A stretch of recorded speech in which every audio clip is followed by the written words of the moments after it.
Hello and good afternoon. So this next session is all about harnessing ad innovation and new formats.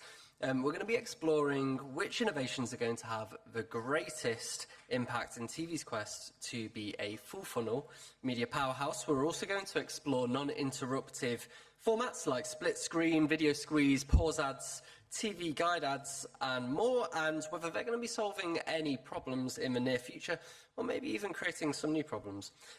First up this afternoon, we're going to be hearing about the Into the Wild Screenforce study, which compares media experiences on linear TV, BVOD, YouTube, Instagram and TikTok.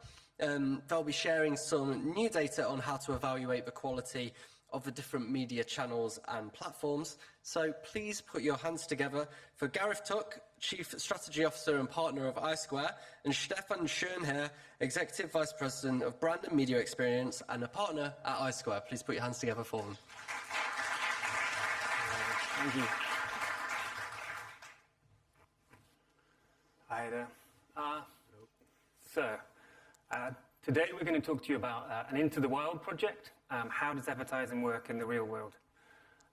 Just as a bit of an intro, we've been working iSquare with Screenforce for the past, 4 years? 4 years it is now. For anybody who doesn't understand or doesn't know, Screenforce is a bit like ThinkBox in the UK. It's the German, Austrian, Swiss equivalent. It's the Association of TV Companies and Video Online Companies. And yeah, the research, I think we presented it last year. Something similar. We've been working through a number of different projects. The ones we presented last year, what we've done and what we tend to do is control the experimental design. So everybody gets the same kind of advertising on each of the platforms we're testing, and we can then understand advertising effects. In this project, we wanted to understand what happens in the real world when people are exposed to advertising in the wild. So I'll give you a quick bit of background, and then Stefan will talk you through the insights. So in this project, we compared TV, broadcasters video on demand, YouTube, Instagram, and TikTok. On YouTube, participants could take part on their mobile phone or on the big screen on the TV at home. And for the social media and YouTube channels, we actually allowed them to take part wherever they wanted to be, so in home or on the go, wherever they naturally would consume the media. In total, we had 4,000 or over 4,000 ad contacts. About 3,500 of them were video ad contacts across the 5 platforms, of about 700 on average each, maybe a bit more, as Stefan will explain to you in a minute. And as I said, yeah, in this project, we kind of risked it all, and we went, okay, let's find out what happens when people are allowed to use whatever platform they want, whatever ads and content they want to watch on the platform. We didn't select anything, we just found out what they naturally did. We allowed the participants to use their own personal devices, so they watched their own TVs, they used their own mobile phones, and our software tracked what they did. They could dual screen or second screen, whatever you want to call it, were free to just be as natural as they want. Not watch TV, watch their mobile phone, whatever. We asked them to just take part for an hour of their life, recording what they did. And then afterwards, we asked them to take part in a survey. We wanted to make it as super easy as possible for the participants in the research. So in this instance, we just gave them a set of eye tracking glasses, put them on, press record, and then also gave them another camera to record the TV screen in case what they were doing, we didn't actually get to see what was on the screen with the eye tracking glasses. As you can see, the little blue dot moving around there in the video, that's their eye tracking gaze location. So a lot of the TV situations, that's in a home second screening, like we all do. People were just free to do whatever they wanted. It was in the wild. So, Stefan, over to you. Yeah, thank you so much. And of course, with this, I would say, really risky approach, at least for us as market researcher, we definitely have something for you today, which normally is not part of these kind of studies. So first of all, what we could do with this study is we could observe how was the ad load on these different channels, which we have learned this morning is a very not so easy question to answer. Yeah, we did a lot of other questions around media experience, but I think ad load is maybe the most important thing we want to show you today. Oops, we see this on the next slide. hopefully. So first of all, you see the different channels here. You see the ad load per hour. And this is maybe something not too surprising for you. So for TV in the DACH region, we see that there were being served 27 ads in the hour, which is, and I think that's the same in UK. There are quite strict regulations on this, so it's 12 minutes maximum, which sums up in the end to 27 spots. On broadcaster video on demand, it's a little bit less, it's 18. But I would say question here is, what do you think for YouTube? Do you think YouTube has more ad contacts within the hour than TV? Who's for this? Can I see some? Oh, there's a yes, a clear yes. And I have to say no. That was the first really surprising result we found.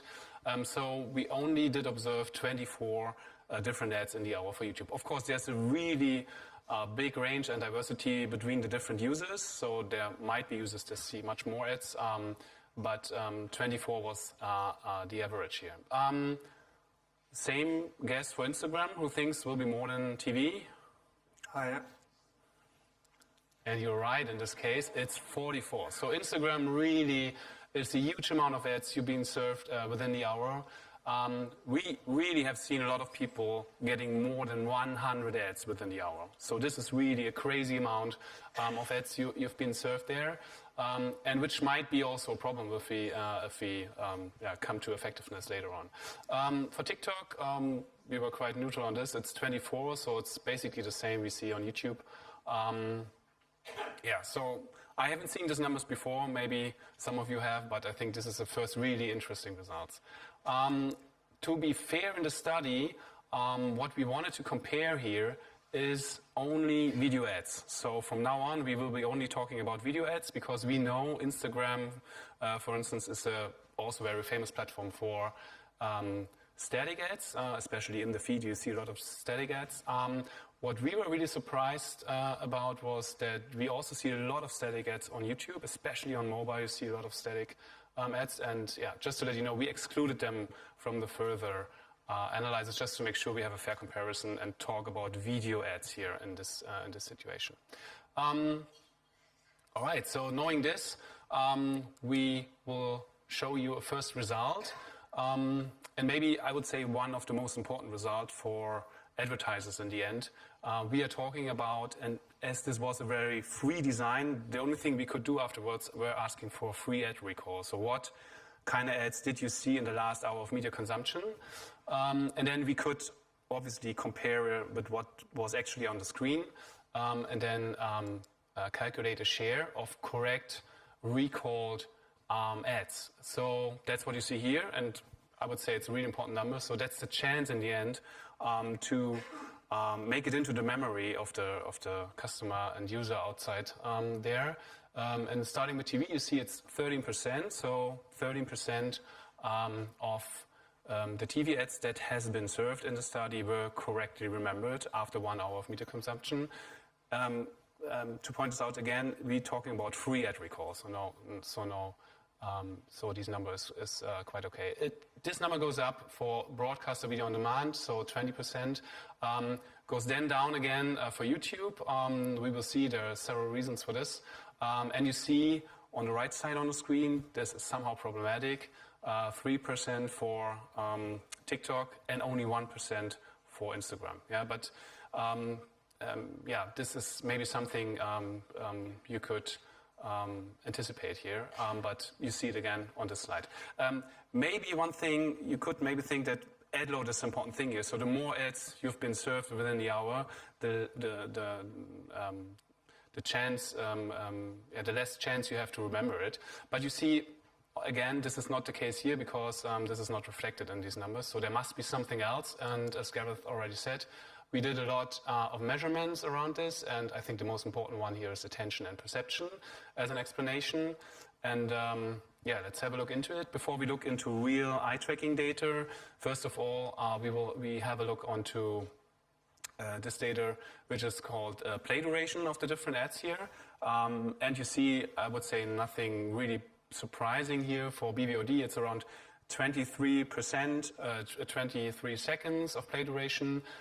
This number is somehow reduced for TV, and this is mainly refer to people just zapping out. And zapping, I learned, is a German frame for changing channels. Just changing channels because at least in Germany we have very long ad blocks. And sometimes people just change channels then. For YouTube, we see, I think, a number also quite expectingly of around 10 seconds. This number is, of course, really changing if there's a skippable ad or a non-skippable ad for sure. And you see also numbers for Instagram and TikTok, which are about 2.4, 2.3 seconds. And just to make you aware how this looks like for the user, 2.4 seconds, I have an example here with me. I would just like you to watch this video. It's just a TikTok video from one of the users, and you see there's a lot of things going on, quite fast changing of different videos. And the question is, have any one of you seen an ad? Oh, some are raising their hand. So I play it again and just show the time when the ad is on screen. So now it starts. There it is. And it's 2.5 seconds in this case. And I'm not sure if you're familiar with the brand. There might be some German faces in here as well. So the brand was Zalando, right? You are right. Okay. So it's not too easy in this short moment to grasp an information and make sure you have in memory. Yeah, that's what we wanted to show. But now let's have a look into real eye tracking data. So this is the real attention towards the ad. And you see the same pattern occurs here. So the channels that have the longer play duration also get the more attention. For TV, you see it's around 25%. While the ad was playing, there was no attention towards the screen, which is mainly due to second screen usage. For YouTube, you see the same amount. So out of 10 seconds, you're ending up at 7.4 seconds here. Here we can say this is mainly related to the small screen. We will move into this in a second. And you see for TikTok, this amount is a little bit higher. So I have the numbers here again. So you see out of 2.3 seconds, 2 seconds are really focused on the screen. That's also kind of understandable because on TikTok, people are really in this mode and really activated. They want to decide if this video is something for them, whether yes or not. And if not, they want to just swipe it away. So there's short attention span, but somehow focused. Another thing we could do with the study, because we did real eye tracking this time, we could also focus on certain elements of the spot, because it's a good thing if you see a nice story in a TV spot for 15 seconds, but if there's no branding information in it, it might be ending not so good for the brand. So what we did an analysis of the different branded elements, and just one very famous one here. It's the product itself, and what you can see here is the numbers for the product, and you see again 2.6 and 3.9 seconds for TV and BVOD. You see on the right side for Instagram and TikTok, it's only 1 second, but obviously a lot of advertisers know, okay, I have a very short time span here, so I have to make sure that within these 2 seconds there is a product visible so people can identify me as a brand and my product, and see at least half of their attention goes directly towards the product. YouTube somehow in the middle, but I think we will learn about YouTube a little bit more right now. Yep.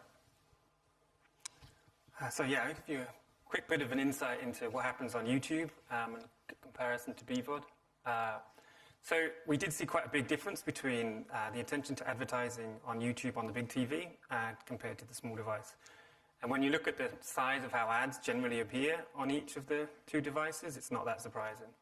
TV ads, or YouTube on TV, takes up most of the screen. But on a mobile device, it actually only takes up a small portion. And a lot of people really do view the ads in that mode versus viewing it in full screen, even though they could do. And this then turns into the kind of effects that we see here. So the visibility of the ad on the big TV for YouTube is much better and performs significantly better. The attention to the ad on YouTube on the big TV is much better than on the mobile device. And as you might expect from that, the ad recall is much better for ads seen on YouTube on TV versus on the mobile device. So pretty good news for YouTube, but one thing we do want to point out is that even when YouTube is shown on the big screen, it still performs 30% less, has 30% less recall than the ads on BVOD. So not all is lost, but yeah, definitely something to consider. All right. Yeah, and I think one crucial point here for YouTube is what we have seen, that ad acceptance is a big problem on YouTube. Yeah, but we're nearly towards the end, so we try to sum this up for you. Yeah, for BVOD, I think we can definitely say we see a very high quality content here and a very, or let's say, comparable low ad load.